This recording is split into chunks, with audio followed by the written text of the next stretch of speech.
Bon, ici, je reprends un peu la dialectique du travail en la reconsidérant en parallèle avec ce concept d'aliénation qui lui est souvent accolé. Repenser donc ce couple travail-aliénation dans les conditions de la modernité, ça nous amène inéluctablement à reconsidérer la vision d'Hannah Arendt à l'endroit de la subjectivité travaillante, de la position du travailleur, et que curieusement, elle met en opposition avec d'autres classes d'acteurs sociaux, qui seront au nombre de deux, les artisans, les artistes, donc ceux qui, on va dire ça rapidement, ceux qui ont du talent, en plus des capacités du travail, et qui vont pouvoir ouvrir donc à la dimension du génie éventuellement, hein.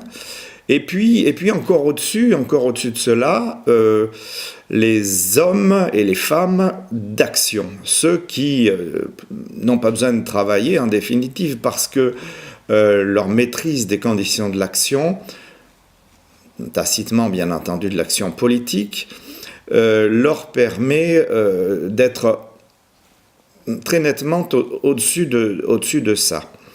Bon, alors on critiquera bien sûr ma vision un petit peu rigidifiée des choses, mais enfin je pense que c'est encore plus rigide dans le bouquin d'Arendt.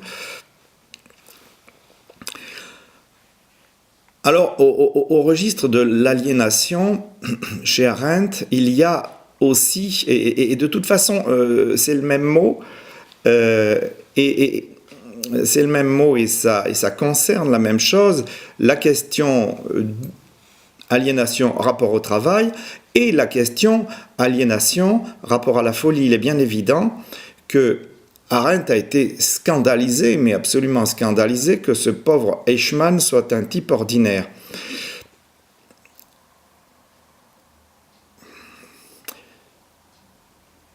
Est-ce qu'il n'est pas...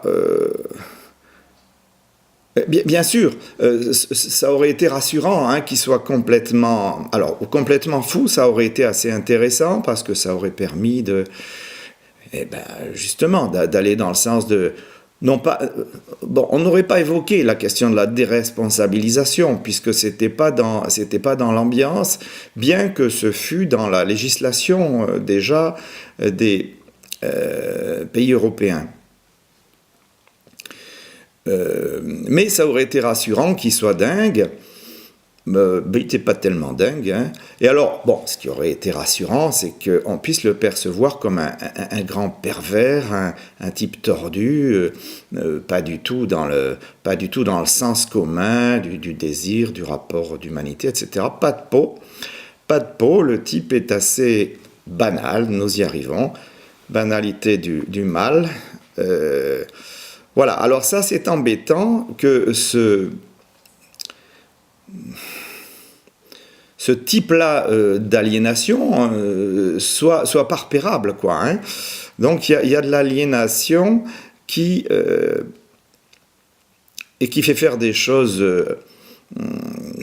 pathologiques à partir d'êtres qui n'ont pas l'air d'être tellement pathologiques.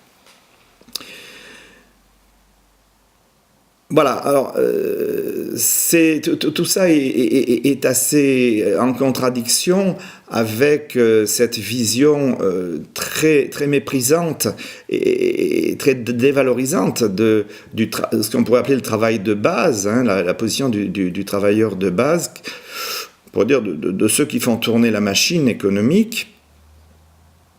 Elle les situe à une place honorable, bien entendu, hein, en bas de l'échelle, ce qui pose toute la question de la structure du rapport des classes, qu'elle n'aborde pas d'une manière très franche, mais autour duquel, bien entendu, elle tourne en permanence. Voilà, alors, il y a une autre dimension de l'aliénation qui est donnée de plein fouet dans la philosophie de Heidegger et donc qui intéresse aussi le discours arendtien. qui est la question de la perte du réel. Alors, ce réel, que dire, que faire avec ce réel quand on le rencontre? Et d'abord, quand le rencontre-t-on? Alors, on sait que Lacan avait des définitions du réel qui laissaient à penser que c'était un truc dont il fallait se méfier. Et en cela, j'ai le sentiment qu'il avait quand même pas mal vu le problème. Cette réalité pose problème parce que à quel moment on va la toucher de plus près? La réalité, on la touche. Le moment où on la touche le plus près, c'est probablement dans la mort ou aussi dans les grands accidents de l'existence. Là, on se heurte, on se confronte au réel.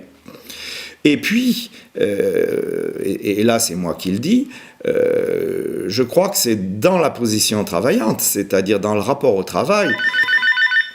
Ah, je coupe, c'est le téléphone, toujours le téléphone.